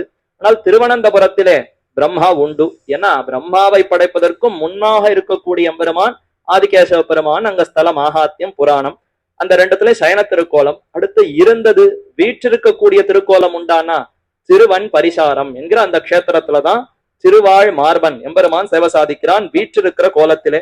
அந்த க்ஷேத்திரத்துக்கு போய் அங்கே உடையநங்கை என்கிற ஒரு பெண்ணை இந்த காரியாருக்கு விவாகம் பண்ணவிப்பதாக திருவன் பரிசாரத்திலே காரியாரை கொண்டு போய் தாம் சம்பந்தம் செய்கைக்கு யோக்கியராய் வைஷ்ணவ சந்தானிகரான திருவாழ்மார்பர் திருமாளிகையிலே எழுந்தருளி அவரை பார்த்து. அந்த க்ஷேத்திரத்துல பெருமாள் திருவாழ் மார்பன், அங்கேயே ஒரு ஸ்ரீ வைஷ்ணவர் திருவாழ்மார்பருங்கிற பெயரோடு இருக்கிறாராம். இன்னைக்கு நாம போய் சேவித்தால் எம்பெருமானுடைய பிராகாரம் வெளியில பெரிய புஷ்கரணி அமைந்திருக்கிறது. எதிர்த்தா போல சன்னதி. அந்த சன்னதியினுடைய வலது பக்கம் நேர போனால் பின்னாடி அழைத்து கொண்டு போய் சேவை பண்ணி வைப்பார்கள் ஒரு சின்ன சன்னதி. அங்க போய் பார்த்தால் நம்மாழ்வாருடைய திருத்தாயார் உடையநங்கை என்பவருக்கு சன்னதி இருக்கிறது. இப்ப குமுதவல்லி நாச்சியார் திருவள்ளக்குளத்துல போய்னா அங்க தனியா அவரை சேவிக்கலாம். திருமங்கை ஆழ்வாருடைய தர்மபத்தினி. அதே மாதிரி நம்மாழ்வாருடைய திருத்தாயார் பெயர்பட்ட பெருமை அவளுக்கு இருக்கும். ஜகத்துக்கே ஓருயிரா இருக்கக்கூடிய நம்மாழ்வார் இவராலத்தான் இன்னைக்கு நம்ம எல்லாம் வாழ்கிறோம். எம்பெருமான பத்தி தெரிந்து கொண்டிருக்கிறோம். 2 வார்த்தை ஏதோ எம்பெருமான பத்தி பேசுகிறோம்னா அனைத்துக்கும் காரணமா இருக்கக்கூடிய நம்மாழ்வார். அவரையே தன்னுடைய கர்ப்பத்தில வைத்து பெற்றுக் கொடுத்த அப்பேற்பட்ட உத்தமியான உடையநங்கை அவள் அந்த சன்னதியில அங்க சேவை சாதிக்கிறாள். அந்த திருவன் பரிசாரம் அங்க திருவாழ் மார்பர் என்ன ஒரு ஸ்ரீ வைஷ்ணவர் இருக்க அவருக்குத்தான் உடையநங்கைங்கிற பெண் பிறந்திருக்கிறாள். அந்த திருவாழ் மார்பர் திருமாளிகையில எழுந்தருளி அவரை பார்த்து தகப்பனாரை பார்த்து உம்முடைய புத்திரியான உடையநங்கையாரை நம்முடைய புத்திரரான காரியாருக்கு விவாகம் பண்ணி தர வேணும் என்று நேர போய் கேட்டு சரி எப்படியான இந்த சம்பந்தத்தை ஏற்படுத்தி கொண்டு விட வேண்டும் என்று கேட்கிறார். தமரும் பிறரும் அறிய பிரசங்கித்து கேட்க திருவாழ்மார்பரும் மிகவும் சந்துஷ்டராய் சம்மதித்து அடியார்கள் அத்தனை பேரும் கேட்கும்படியாக இப்படி வந்து கேட்டார். இதோ ரகசியமா வந்து கேட்கல, தன்னுடைய அந்தரங்கரான ஸ்ரீ வைஷ்ணவர்கள் பலரையும் அழைத்து கொண்டு போய் இந்த 2 பேரும் சேர்ந்தா ஜகத்துக்கே நல்லது நடக்கும்னு தோணுகிறது. அதனால எப்படியாவது இந்த சம்பந்தத்தை ஏற்படுத்தி தர வேண்டும். நான் ஒருத்தனா பிரார்த்தித்தா இது நடக்காது. பலரும் எல்லோரும் வந்து பிரார்த்திக்க வேண்டும்னு பலரையும் அழைத்து கொண்டு போய் பிரார்த்தித்திருக்கிறார்கள். அதனாலதான் தமரும் பிறரும் அறிய பிரசங்கித்து கேட்க. காரியார் போய் கேட்கும் பொழுதே, அதாவது பொற்காரியார் தம்முடைய பிள்ளையான காரியாருக்கு போய் கேட்கும் பொழுதே அனைவரையும் அழைத்து கொண்டு போய் எப்படியாவது நீர் இவருக்கு இந்த விவாகத்துக்கு நீர் சம்மதிக்க வேண்டும், உன்னுடைய புத்திரிய என்னுடைய புத்திரனுக்கு கொடுக்க வேண்டும் என்ன அனைவரும் அறியுமா போல கேட்க அவரும் ரொம்ப சந்தோஷப்பட்டார். மிகவும் சந்துஷ்டராய் சம்மதித்து கண்ணாலம் கோடித்து மத்தளங்கொட்ட வரிசங்கம் நின்னோத முத்துடைத்தாமம் நிறைதாழ்ந்த வந்தற்கீழ் என்கிறபடியே உபலாலித்து பெருப்பெருத்த கண்ணாலங்கள் செய்து உதகபூர்வமாக உடையனங்கையாரை காரியாருக்கு சமர்ப்பிக்க. ஓஹோன்னு ஊர் முழுக்க அலங்காரம் பண்ணி சரிய பந்தல் எல்லாம் போட்டு அங்க கன்னிகாதானம் செய்து கொடுக்கிறார். பெருப்பெருத்த கண்ணாலங்கள் எல்லோரும் வியக்கும்படி அவ்வளவு பெருசா ரொம்ப பெருத்த பெருமையோடு இந்த மாதிரியான கல்யாணம் வேற எங்கேயுமே நடந்ததில்லைங்கிற அளவுக்கு ஆச்சரியப்படுமா போல உதகபூர்வமாக உடையனங்கையாரை காரியாருக்கு சமர்ப்பிக்க கைகள்ல தீர்த்தத்தை சேர்த்து பெண்ணை அவர் கன்னிகாதானம் பண்ணி கொடுக்க காரியாரும் வெள்ளிவளை கைப்பத்த என்கிறபடியே பாணி கிரகணம் பண்ணி மற்றும் உண்டான கிரியா விசேஷங்களையும் செய்து திருவன் பரிசாரத்தில் திருவாழ்மார்பரான எம்பெருமானையும் திருவடி தொழுது மீண்டும் பெரிய வன்குருகூரிலே எழுந்தருளா நிற்க. அப்போ திருக்கல்யாணம் முடிஞ்சது. அங்கேயே எம்பெருமான திருவடி தொழுது ஆஹா நல்ல ஒரு வரன், இப்படி ஒரு மனைவி தர்மபத்தினி கிடைத்திருக்கிறாளேன்னு அந்த எம்பெருமானுக்கும் சந்தோஷத்தை மங்களாசாசனத்தை பண்ணிவிட்டு மீண்டும் பெரிய வன்குருகூரேற எழுந்தருளி நம்முடைய ஊரான திருக்குருகூருக்கு எழுந்தருளா நிற்க பதாகாத்வஜினீம் ரம்யாம் தூர்யோத்குஷ்ட நினானிதாம் சிக்தராஜபதாம் ரம்யாம் பிரகீர்ண குசுமோத்கராம் பௌரைஹி பிரத்யுத்கதோ தூரம் த்விஜைஷ்ட புறவாசிபிகி என்றும் சொல்லுகிறபடியே பெருமாள் ஸ்ரீ மிதிலையில எழுந்தருளி திக்கு நிறை புகழான ஸ்ரீ ஜனகராஜன் மகளை திருமணம் புணர்ந்து மீண்டும் எழுந்தருளும் போது திருவயோத்தியில் உண்டான பிராமணாதி பௌரஜனங்கள் பட்டணத்தை அலங்கரித்து மங்களவாத்திய கோஷத்துடனே வந்து எதிர்கொண்டா போலே சக்கரவர்த்தி திருமகன் அவன் எப்படி மிதிலாபுரிக்கு போய் சீதையை திருக்கல்யாணம் பண்ணி கொண்டு மீண்டும் அயோத்திக்கு வரும் பொழுது அங்க இருக்கக்கூடிய பௌரஜனங்கள் பிராமணர்கள் ரிஷிகள் எல்லோரும் எதிர்பார்த்து எப்படி வரவேற்றிருப்பார்கள், என்ன கோலாகலமா அலங்காரம் பண்ணியிருப்பார்கள். அப்படி பதாகா துவஜினீம் ஒரே கொடிகள் எல்லாம் பறக்க விட்டு எம்பெருமான் வருகிறான், ராமன் சீதையோடு வருகிறான்கிற அந்த ஆனந்தத்தை கொடிகள் மூலமாக பிரகாசிக்கும்படியாக செய்தனராம். ரம்யாம் தூரிய உத்குஷ்ட நினாதிதாம் தூரி பேரி வாத்தியங்கள் தூரியங்கள் அந்த கோஷங்கள் எல்லாம் முழங்கும்படியாக அந்த ஊரே அப்படி கோஷம் கொண்டிருந்தது. சிக்தராஜபதாம் ரம்யாம் பிரகீர்ண குசுமோத்கராம் சிறந்த புஷ்பங்களாலே எல்லா இடத்தையும் அலங்கரித்து ராஜானுடைய அந்தப்புறத்தினுடைய மாளிகை என்ன மற்ற மாடங்கள் என்ன எல்லா இடத்திலையும் அலங்கரித்து பிரத்யுத்கதோ தூராம் த்விஜைஷ்ட புறவாசிபிகி பிராமணர்கள் த்விஜர்கள் புறவாசிபிகி அந்த ஊர்க்காரர்கள் எல்லோரும் ரொம்ப தூரத்துக்கு ராமன் எங்கிருந்து புறப்பட்டு வருகிறானோ வழி முழுக்க இந்த அலங்காரங்களை செய்து அவனை ஆனந்தமாக வரவேற்றனராம். அதே போலத்தான் இங்கேயும் இந்த காரியாரும் உடையனங்கையாரும் திருக்கல்யாணம் செய்து கொண்டு வரக்கூடிய அந்த செய்தியை கேட்டு எதிர்கொண்டா போலே செம்பொன்மாட திருக்குருகூரில் உள்ளாரும் பூரண பொற்குடம் வைத்து புறமெங்கும் தோரணம் நாட்டி துமிலமழ பறைகொட்டி உபலாளித்து எதிர்கொள்ள நிறைய ஜலத்தை நிரப்பி பூரண பொற்குடம் வைக்கிறா. அதே மாதிரி புறமெங்கும் தோரணம் மாவல தோரணங்களை கட்டி வாழமரங்களை கட்டி துமிலமழ பறை கொட்டி ஒரே தூளி கிளம்புறது அங்கங்க புகையா கிளம்புற அளவுக்கு வாத்தியங்கள் எல்லாம் வாசித்து உபலாளித்து எதிர்கொள்ள குன்றம் போல் மணிமாட நீடு திருக்குருகூர் அதனுள் புகுந்து இல்லறம் என்று ஸ்லாக்கியமாக சொல்லப்பட்டிருப்பதான கிரகஸ்த ஆசிரமத்திலே நியதரான காரியார். ஆக இப்படியெல்லாம் ஊருக்கு வந்து சேர்ந்தவர் அந்த எம்பெருமான சேவித்தார். செம்பொன் மாட திருக்குருகூர் அழகான தங்கத்தாலேயே மாடங்கள் எல்லாம் வேயப்பட்டிருக்குமாம். அப்படிப்பட்ட உயர்ந்த அந்த க்ஷேத்திரத்துல எம்பெருமான சேவித்து கிரகஸ்தாசிரமத்துல நியதராக காரியார் இருக்க சில நாளைக்கு பின்பு தம்முடைய பத்னியரான உடையனங்கையாரை திருக்குருகூரில் நின்றும் பிறந்தகமான திருவன் பரிசாரத்துக்கு அழைத்து கொண்டு போய் மீண்டு வாரா நிற்க செய்தே தேன்கொள் சோலை திருக்குறுங்குடியிலே சென்று நம்பியை தென்குறுங்குடி நின்ன அச்செம்பனே திகழும் திருமூர்த்தியையும் சேவித்து அடியோங்களுக்கு ஒரு சந்தானம் தந்தருள வேணும். திருக்கல்யாணம் ஆச்சு, கிரகஸ்தாசிரமத்துல இருந்தார்கள். சரி ஏதோ தன்னுடைய பிறந்தகத்துக்கு போய்விட்டு வரணும்னு உடையனங்கையார அனுப்பி இருக்கிறார். மறுபடியும் அவளை அழைத்து கொண்டு மீண்டும் மண்குருகூருக்கு வருகிற வழியிலே அந்த இடத்துல திருக்குறுங்குடி நம்பியை சேவித்து விட்டு வரலாம் என்று திருக்குறுங்குடிக்கு போய் சேவிக்கிறார்கள். தேன்கொள் சோலை திருக்குறுங்குடியிலே தேன் வண்டுகள் அப்படி மொய்க்கக்கூடிய சோலை, அந்த சோலைக்கு நடுவே இருக்கக்கூடிய திருக்குறுங்குடி எங்கனேயோ அன்னமீர்கள் என்ன முனிவது நீர் நங்கள் போல திருக்குறுங்குடி நம்பியை நான் கண்டபின் சங்கினோடும் நேமியோடும் தாமரை கண்களோடும் செங்கனிவாய் ஒன்னினோடும் செல்கதென்னதன் நெஞ்சமே என்ன நாயிகா பாவத்துல பாசுரம்.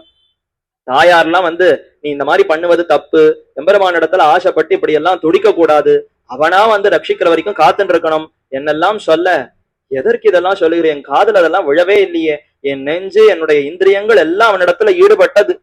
இந்த வார்த்தை எப்போது சொல்லியிருக்கணும்? திருக்குறுங்குடி நம்பிய சேவிக்கிறதுக்கு முன்னாடி இந்த வார்த்தையெல்லாம் சொல்லியிருந்தா ஏதான பிரயோஜனம் இருக்கலாம். அவரை சேவித்து எல்லாம் அவரிடத்துல போன பிற்பாடு இனிமே வந்து சொல்லி என்ன லாபம்? எங்கனேயோ அன்னமீர்கள் என்ன முனிவது? என்ன வெய்யறதுனால என்ன பிரயோஜனம்? வெய்யணும்னா அவரை வெய்யணும். அவர் ஏன் இத்தனை அழகோடு இருக்கிறார்? அவர் அற்புதமான அழகோடு இருப்பதினாலதானே என்னுடைய மனசெல்லாம் அவரிடத்துல போய் ஈடுபட்டது. அவரிடத்துல போய் கொஞ்சம் அழகை குறைக்கிறதுக்கு ஏதான முயற்சி பண்ணுங்களேன். என்னிடத்துல வந்து இதெல்லாம் பேசி என்ன பயன்? என்னை முனியாதீர் என் நெஞ்சினால் நோக்கி காணீர். அவள்லாம் கேட்டாளா, எங்களுக்கு அந்த மாதிரி ஒண்ணும் ஓஹோன்னு தெரியலையே, துடிப்பெல்லாம் வரலையேன்னா உங்க நெஞ்சு அவ்வளவுதான். என்னுடைய நெஞ்சத்தினால பார்த்தாதானே அவனுடைய அழகு எப்படிப்பட்டதுங்கிறது மனசுல தெரியும். அவன் காட்ட நான் கண்டேனே. அதுதான் ஆழ்வாருக்கு இருக்கக்கூடிய விசேஷம். நாம எல்லோரும் நம்ம முயற்சியினால பெருமானை சேவிக்கிறோம், அழகு அழகுன்னு அனுபவிக்கிறோம். ஆனா அவரா தன்னை காட்டினால் அந்த அழகு எப்படிப்பட்ட அழகாக இருக்கும். அப்படித்தான் ஆழ்வார்களுக்கு காட்டினான். அதே போல நம்ம ஆழ்வாருக்கும் காட்ட, அதனாலே அந்த அழகுல ஈடுபட்ட என்னுடைய நெஞ்சம் என்னிடத்துல திரும்பி வராதுன்னு அப்படி ஈடுபட்டாரா. இப்ப அந்த நம்பியை சேவிப்பதற்கு நம்மாழ்வாருடைய திருத்தகப்பனாரும் அவருடைய திருத்தாயார் உடையநங்கையும் போய் சேவிக்க, நம்பியை தென் குறுங்குடி நின்ன செம்பொனே திகழும் திருமூர்த்தியை நம்பி எண்ணத்தினால அவரை விட முடியும். தாய் தோழிமார்கள்லாம் விடு விடுங்கிறாளாம். இப்படிப்பட்ட பெருமையெல்லாம் இருக்கே, அவர் நம்பியா இருக்காரு, எப்படி விட முடியும்? நம்பின்னா அர்த்தம் எல்லா குணங்களும் அவரிடத்துல உண்டு. ஏதோ சில குணங்கள் தான் இருக்கு, முழு குணங்களும் அவர் இடத்துல இல்லை. இதை விட நல்ல பிள்ளை இருக்கானே, அவனை பாத்துக்கலாமேனா?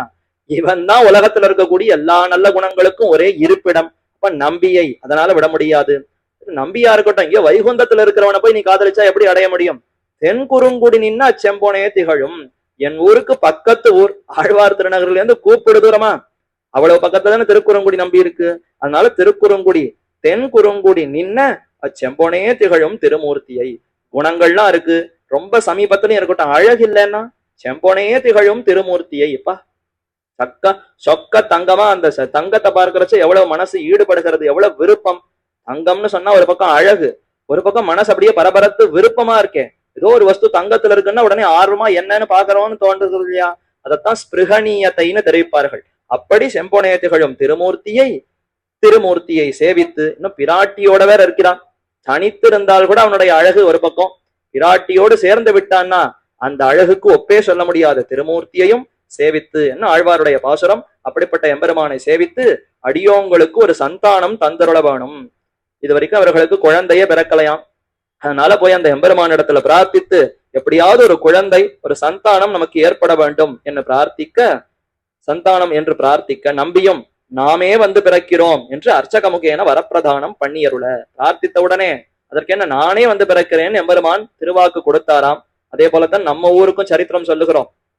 காந்திமதி அம்மையாரும் ஆதி கேசவ சோமயாஜியார் அவரும் இவ்விடத்துல வந்து பிரார்த்திக்க, கைரவினி தீரத்துல அங்க புத்திரகாமேஷ்டி யாகத்தை செய்து இந்த இடத்துல சயனித்து கொண்டிருக்கிற சமயத்துல ராத்திரி சொப்னத்துல எம்பெருமான் சேவை சாதிக்க ஒரு சந்தானம் வேண்டும்னு பிரார்த்தித்தார்கள். யாரை போல வேணும்னா உம்மை போல வேணும் என்ன எம்பெருமான கை காட்ட.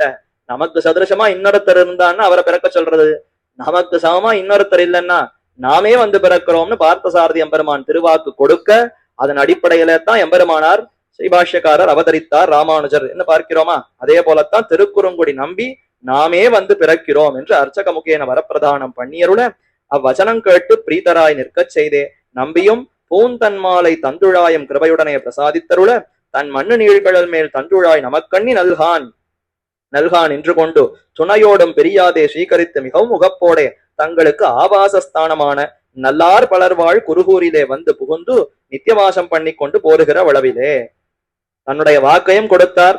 அதற்கேற்க தான் சாத்தி கொண்டிருக்கக்கூடிய அந்த சந்தனம் புஷ்பமாலை அதையெல்லாம் கொடுத்தாராம். வரப்பிரதானம் பண்ணி நம்பியும் பூந்தன் மாலை தந்துழாயும் கிருபையுடனே பிரசாதித்தருள, தன் மண்ணு நீழ்கழல் மேல் தந்துழாய் நமக்கண்ணி நல்கான். அடியவன ஒரு நாளும் கைவிட மாட்டான் பெருமான்.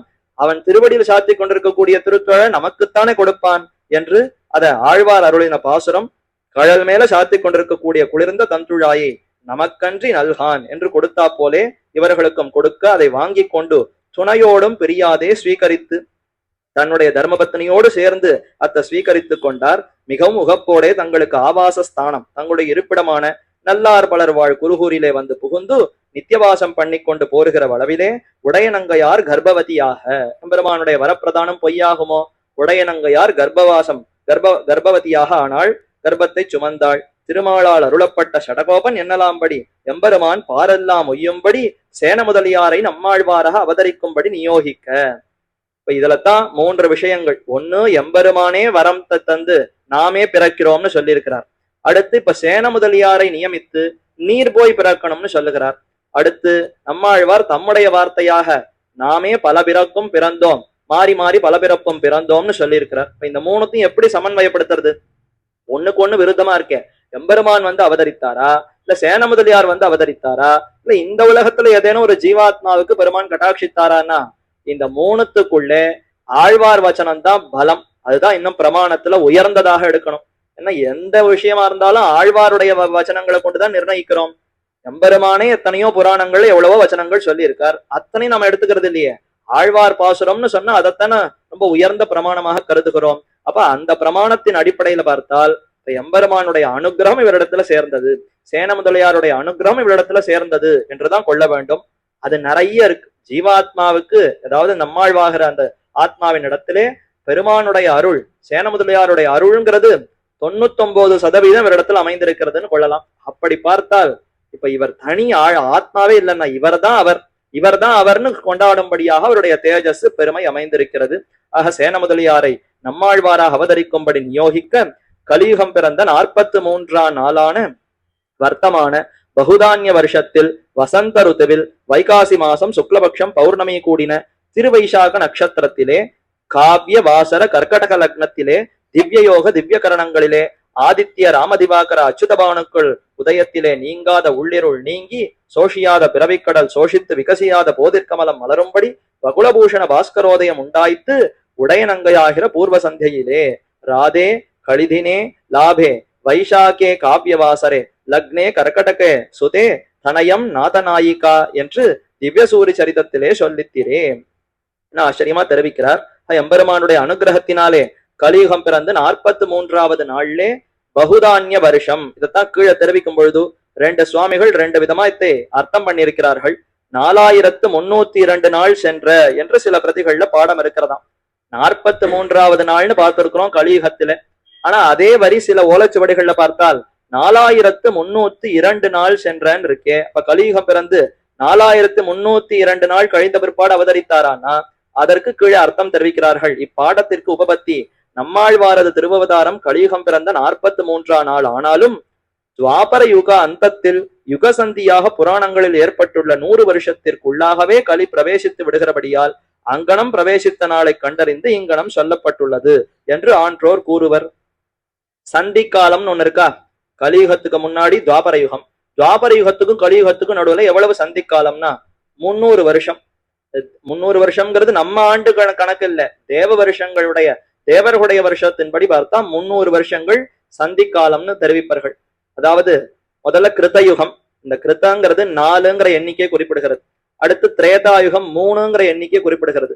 துவாபரம்ங்கிறது 2ங்கிற எண்ணிக்கை குறிப்பிடுகிறது. கலி என்கிற சொல் 1ங்கிற எண்ணிக்கை குறிப்பிடுகிறது. இப்படி வைத்துக் கொண்டால் கிருத்தயுகத்துல மொத்தம் 4000ன்னு வச்சுப்போம். அதற்கு முன்னாடியும் பின்னாடியும் 400 வருஷங்கள், 4000 வருஷங்கள் தேவ வருஷங்கள். அதுல முன்னாடியும் பின்னாடியும் 400 வருஷங்கள் சந்தி காலம். அடுத்து திரேதாயுகத்திற்கு 3000ன்னு கொண்டால் முன்னாடி 300 பின்னாடி 300. அப்போ கிருத்தயுகத்துக்கும் திரேதாயுகத்துக்கும் நடுவுல எத்தனை வருஷம் இருக்கும்?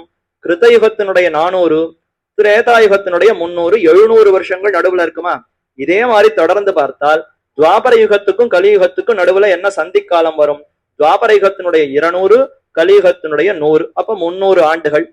அதைத்தான் இங்க தெரிவிக்கிறார். நம்மாழ்வார திருவவதாரம் கலியுகம் பிறந்து 43ஆம் நாள் தான். ஆனா ஏன் சில ஓலைச்சுவடிகள்ல இப்படி 4000 வருஷம்னு குறிப்பிட்டிருக்கிறதேனா துவாபர யுக அந்தத்தில், துவாபர யுகத்தினுடைய முடிவிலே யுகசந்தியாக புராணங்களில் ஏற்பட்டுள்ள 100 வருஷத்திற்குள்ளாகவே. துவாபர யுகம் அதுல 200 வருஷம் துவாபர யுகத்தினுடைய சந்தி. அடுத்து கலியுகத்தினுடைய சந்தனிங்கிறது அதனுடைய 100 வருஷமா. அந்த 100 வருஷத்திற்குள்ளாகவே கலியுகத்தினுடைய பூர்வ சந்தியான 100 வருஷத்துக்குள்ளேயே ஆகிவிட்டது என்று ஒரு கணக்கில வைத்துக் கொண்டால் அப்போ துவாபர யுகத்துல அந்த 3000, அதற்கு மேல இருக்கக்கூடிய 300, அதற்கு மேல இருக்கக்கூடிய இந்த வருஷங்களை எல்லாம் சேர்த்து அது இப்படி கூறப்படுகிறது என்று தெரிவிக்கிறார். அதனால சில ஓலைச்சுவடிகள்ல 43ஆவது நாள்ங்கிறது 4302 நாள்னு சொல்லப்படுகிறதுன்னு ஒரு சுவாமி தெரிவிக்கிறார், சே கிருஷ்ணமாச்சாரியர். அதற்கே இன்னொரு விதமா அர்த்தம் தெரிவிக்கிறச்ச மணிப்பிரபாள வச்சன நடையிலும் மாறுபாடும்படி இருப்பதற்கு சமாதானம் மனுஷியருக்கு 1 வருஷம், தேவதைகளுக்கு 1 நாள் ஆதலும் அந்நாள் உத்தராயணம் முடிகிற ஆணிவரை தோறும் முடிவதானாலும் ஆணி மாசம் முடிகிற வரையில் முன் வருஷமே தொடர்ந்திருக்கிறது என கொண்டு பிரமாதி வருஷமே பகுதான்யம் என்று சொல்லப்பட்டிருக்கிறது. இதுல பிரமாதி வருஷம்தான் நம்மாழ்வார் அவதரித்தார் என்ன பல ஸ்லோகங்கள்ல இருக்கு. ஆனா இங்க ஓலைச்சுவடியில முதல்ல வாக்கியத்துல தெரிவிக்கும் பொழுது பகுதான்ய வருஷம்னு இருக்கே, பகுதான்ய வருஷமா பிரமாதி வருஷமா என்பதற்கு அங்க தெரிவிக்கிறார். இப்ப தேவதைகளுக்கு நம்முடைய ஒரு வருஷம்ங்கிறது அவர்களுக்கு ஒரு நாளா, அதனாலதான் மார்கழி மாசம் அவர்களுக்கு அருணோதய காலம், அதாவது தை மாசம் அவர்களுக்கு அருணோதயம் எடுத்து சூரியன் உதயமாகிற காலம் என்று கொண்டு அந்த அருணோதய காலத்துல இன்னும் விடியற் காலையே எம்பெருமானுக்கு திருவாராதனத்தை பண்ணணும் என்றெல்லாம் செய்கிறோம். அப்ப இந்த 6 மாசங்கள் அவர்களுக்கு பகல், 6 மாசம் அவர்களுக்கு இரவு தேவதைகளுக்கு. அப்படி கொண்டால் உத்தராயணம் முடிகிற ஆணி வரை, ஆணி மாசத்துல உத்தராயணம் முடிகிறது, ஆடியிலிருந்து தட்சிணாயனம் தொடங்குறதா, ஆணி மாசம் முடிகிற வரையில் முன் வருஷமே தொடர்ந்து இருக்கிறது என கொண்டு, அப்ப ஆணி மாசம் முடிகிற வரைக்கும் தேவதைகளுக்கு அந்த முன் வருஷமே தொடர்கிறதுன்னு கொண்டு அதனால பிரமாதி வருஷமே பகுதான்யம் என்று சொல்லப்பட்டிருக்கிறது. வைகாசி மாசம்ங்கிறது ஆணிக்குள்ளேயே இருக்கு. வைகாசிக்கு அப்புறம் தான் ஆணி வருது, அதுக்கப்புறம் தான் ஆடி வருகிறது. நம்முடைய கணக்குப்படி பார்த்தா சித்திர மாசமே வருஷம் பிறந்துடுறது. ஆனா அவர்களுக்கெல்லாம் இப்ப தட்சிணாயனம் வந்த பிற்பாடுதான் பிறக்கிறதுங்கிற கணக்கு வைத்துக் கொண்டால் பகுதான்யமே ஆணி வரைக்கும் இருக்குன்னு தேவர்களுடைய கணக்குல வருமா? அதனாலதான் பகுதான்ய வருஷம்னு மேல சொல்லப்பட்டிருக்கிறது என்று அர்த்தம் கொள்ளலாம். பகுதான்யம் என்றது ஆழ்வார் கர்ப்பத்துக்கு உட்புகுந்த வருஷத்தை, பிரமாதி என்றது ஆழ்வார் திருவதரித்த வருஷத்தை. இல்ல இப்படியும் வச்சுக்கலாம், கர்ப்பத்தில் அவர் புகுந்தது பிரமாதி வருஷத்திலே, வைகாசி மாசம் வெளியில வந்தது அவதரித்தது அது பிரமாதி வருஷம். ஏன்னா இவர்கள்லாம் 12 திங்கள் மணிவயிறு வாய்த்தவனேன்னு ராமனுக்கு பாசுரமா, அதே மாதிரி ஆழ்வாரும் 10 மாசம் கர்ப்பவாசம் இல்லை 12 மாசம் கர்ப்பவாசம் இருந்து பிறந்திருக்கிறார். அப்ப 12 மாசம்னா ஒரு வருஷம். அப்ப பகுதான்ய வருஷத்தினுடைய வைகாசி மாசத்துல கர்ப்பத்துக்குள்ளே புகுந்தார், பிரமாதி வருஷத்தினுடைய வைகாசி விசாகத்திலே அவர் கர்ப்பத்திலிருந்து திருவவதரித்தார் என்றும் இப்படி கொள்ளலாம் என்று காட்டுகிறார்கள். ஆதித்ய ராம திவாகர அச்சுத பானுக்களுக்கு உதயத்திலே நீங்காத உள்ளிருள் நீங்கி, எத்தனையோ சூரியன் உதிக்கிறது ஆனா இருட்டு போகவே இல்லை. ஆனால் நம்மாழ்வாராகிற சூரியன் உதித்தால் அத்தனை இருட்டும் போகிவிட்டதே என்று அதைத்தான் ஆச்சாரியர்கள் தெரிவிக்கிறார்கள். ஆதித்ய கண்ணால பார்க்கக்கூடிய சூரியன் உதித்தால் வெளிச்சம் வருகிறதே, இருட்டு போகிறதேனா இந்த இருட்டு போனா என்ன போகலன்னா என்ன? இந்த இருட்டு போனால் இன்னும் சம்சாரத்துல அதிகமா ஈடுபடுறோம். எழுந்த உடனே அந்த வேலைக்கு போகணும் இந்த வேலைக்கு போகணும்னு அதுலதான் மனசு போகிறதே தவிர வெளிச்சம் வந்ததே, அப்ப சத்துவகுணம் அதிகரித்ததே எம்பெருமான இடத்துல போவோம், அந்த குணம் வரலையே. அப்ப ஆதித்யனாலே வெளி இருட்டு தான் போனது, உள்ளிருள் போகல. அடுத்து அச்சுத பானு ராம திவாகர, ராம திவாகரன் சூரிய குலத்திலேயே பிறந்தவன் சக்கரவர்த்தி திருமகனா, அவர் பிறந்தும் நம்முடைய அந்த உள்ளிருள்னு போகலையே. அப்படி போயிருந்ததுன்னா நம்ம இப்ப பிறந்திருக்கவே மாட்டோமே. அவர் ராமர் காலத்திலேயே நாமும் அவரோடு அயோத்தியில் இருக்கிற புல் பூண்டு முதலா ஒன்னும் மிச்சம் இல்லாம அனைத்தையும் அழைத்து கொண்டு போனார்னு சரித்திரம் கேள்விப்படுகிறோம். அப்படி இருந்தால் நாமும் அங்க ஒருவராக இருந்து போய் என்ன இருக்கணும்? எப்ப போகலையோ அவர் அவதரித்தும் இன்னும் நம்முடைய உள்ளிருள் போகாமல் இங்கேயேதான் சுத்தி கொண்டிருக்கிறோம். ராம திவாகரனாலும் நம்முடைய உள்ளிருள் போகல. அச்சுத பானு தேவகி பூர்வ சந்தியாயாம் ஆவிர்பூதம் மகாத்மனா, என்ன தேவகியினுடைய கர்ப்பத்திலிருந்து வெளிப்பட்டான் கண்ணன், அவன் தான் அச்சுத பானு. சந்திர வம்சத்துல பிறந்திருந்தாலும் அச்சுத பானுன்னா என்ன? அச்சுதன் அடியார்கள் நழுவிடாத சூரியனை போல திகழ்கிறான். அவர் உபதேசித்த கீதையை கொண்டு யார திருந்தினதா தெரியலையே. கேட்ட ஒரு அர்ஜுனன் கூட சரணாகதி பண்ணி வைகுந்தத்துக்கு போனான்னா அப்படி காணப்படவில்லை. அப்ப அவரே வருத்தப்படுகிறார். ஆசுரியம் யோனிஷு, எல்லாரும் என்னை பார்த்து வைகிறார்கள் மூடர்கள், இவர்களை எல்லாம் மேலும் மேலும் அசுர பிறவியில பிடித்து தள்ளுகிறேன்னு ரொம்ப வெறுப்போடு கண்ணனை அருளி செய்திருக்கக்கூடிய வார்த்தை. அப்ப கண்ணன் பிறந்தும் அந்த சூரியனால நம்முடைய உள்ளிருட்டு போகவில்லை. ஆதித்ய ராம திவாகர அச்சுத பானுக்களுக்கு உதயத்திலே, அவர்களுடைய உதயத்தினாலே, அவர்கள் தோன்றியதனாலே நீங்காத உள்ளிருள், நம்முடைய உள்ளிருள் போகல, அது நீங்கி சோஷியாத பிறவி கடல். சூரியன் அப்படி கொளுத்தினார்னா எவ்வளவு நீர்நிலைகள் எல்லாம் அப்படியே காய்ந்து போய் வறண்டு போய் விடுகிறது. காவேரியை பார்த்தா அப்படியே கோடு மாதிரி ஓடுறது. அதே மழைக்காலம் வந்ததுன்னா ஒரே வெள்ளம் எடுத்து பிரவகிக்கிறது. அப்ப சூரியன் வந்தார், வெப்பம் அதிகரிச்சதுன்னா நீரெல்லாம் உறிஞ்சு விடுகிறாரா? நம்முடைய அனாதியான சம்சார கடல்ங்கிற இந்த தீர்த்தத்தை யாரும் பருகினதா தெரியலையே, இந்த சம்சார கடலை யாரும் வற்றடித்ததா தெரியலையே. ஆனால் நம்மாழ்வார் பிறந்தவுடனே சோஷியாத பிறவிக்கடல் சோஷித்து யாருக்குமே போகாத வற்றடிக்க முடியாத இந்த கடலும் இப்ப ஆழ்வாருடைய உபதேசத்தை கேட்டு நமக்கு வற்றி விடுகிறதை. ஆழ்வார் திருவடியை பற்றினோம்னு சொன்னால் அடுத்த பிறவி இல்லை, அவருடைய அந்த அனுகிரகத்தினாலே நமக்கு ஞானம் ஏற்பட்டு சம்சாரத்திலிருந்து நீங்க போகிறோம். விகசியாத போதில் கமலம், இருட்டு போகணும், அதே மாதிரி சம்சாரம் வத்தணும், அடுத்து தாமரை மலரணுமே. சூரியன் வந்ததுன்னா தாமரை மலர்கிறது. போதில் கமல வன் நெஞ்சம், என்னுடைய ஹிருதயம் தான் தாமரை. ஹிருதய தாமரைன்னு கோலம் போட்டுடுவோம் சன்னதி வாசல்ல, எம்பெருமானுடைய வாசல்ல. ஆனா ஹிருதய தாமரை மலரணுமே. உள்ள இருக்கக்கூடிய ஹிருதயம், அந்த உள்ளம், அதுதானே மலரணும். அப்படிப்பட்ட நெஞ்சத்தை மலரக்கூடிய பாஸ்கரராக இவர் திகழ்கிறார். வகுலபூஷண பாஸ்கர உதயத்திலே இது எல்லாம் உண்டாயித்து. போதில் கமல வன்னெஞ்சம் மலர்ந்தது, பிறவிக்கடல் சோஷித்தது, உள்ளிருள் நீங்கியது என்ன இவருக்கு பெருமை ஏற்பட்டது. வகுலபூஷண பாஸ்கர உதயத்தினாலே உண்டாயித்து. உடையனங்கையாகிற பூர்வ சந்தையிலே தேவகியினுடைய கர்ப்பம், அங்கிருந்து கண்ணன் வெளிப்பட்டான். கௌசலையினுடைய கர்ப்பத்திலிருந்து ராமன் வெளிப்பட்டான். கிழக்கு திசையிலிருந்து இந்த சூரியன் வெளிப்பட்டான். ஆனால் தென் திசையிலே தாமிரபரணி நதிக்கரையில இருக்கக்கூடிய அவ்விடத்திலே அங்கு காரி, அதாவது உடையனங்கையினுடைய அவருடைய கர்ப்பத்திலிருந்து இந்த வகுலபூஷண பாஸ்கரர் வெளிப்பட்டார். ராதே கலிதினே லாபே, கலியினிடத்திலே, அதாவது கலியுகத்திலே லாபே என்ற அந்த எழுத்தினாலே 43 தினங்கள் கழிந்த பிற்பாடு வைசாக மாசம் விசாக நட்சத்திரத்திலே காவியவாசரே என்றால் அது வெள்ளிக்கிழமையிலே லக்னே கர்க்கடக லக்னத்திலே அசூத தனயம் நாதநாயிகா. நாதநாயிகாங்கிறவர் உடைய நங்கைங்கிறது தான் சம்ஸ்கிருதத்துல நாதநாயிகான்னு தெரிவிக்கிறார்.